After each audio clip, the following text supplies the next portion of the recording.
Vous aimez l'hibiscus, mais celui d'intérieur ou d'extérieur? Celui d'extérieur, également connu sous le nom d'Hibiscus syriacus ou bien Altea, est un arbuste à fleurs originaire d'Asie. Il apporte une touche d'exotisme et de couleur à n'importe quel espace vert. On l'adore pour sa floraison impressionnante, mais aussi pour sa facilité d'entretien. Il est rustique et ne craint pas le froid.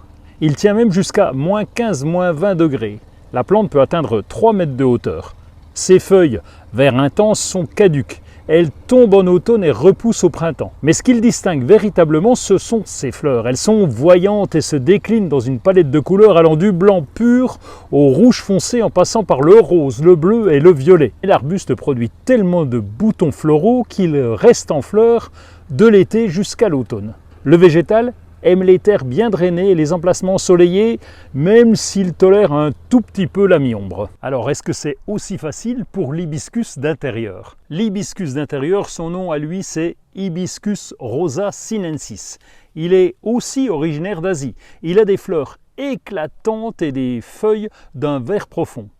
En fonction des variétés, il peut avoir des couleurs vives qui apportent vraiment une touche d'exotisme à la déco d'intérieur. Par rapport à la version extérieure, l'hibiscus d'intérieur est un arbuste à feuilles persistantes qui reste donc sur les tiges même en hiver.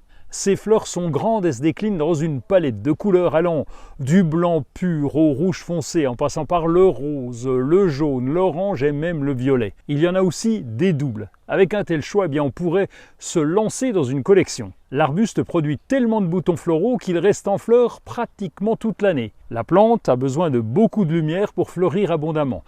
Il est donc recommandé de la placer devant une fenêtre très lumineuse. Derrière le voilage d'une baie vitrée, par exemple, ça serait parfait.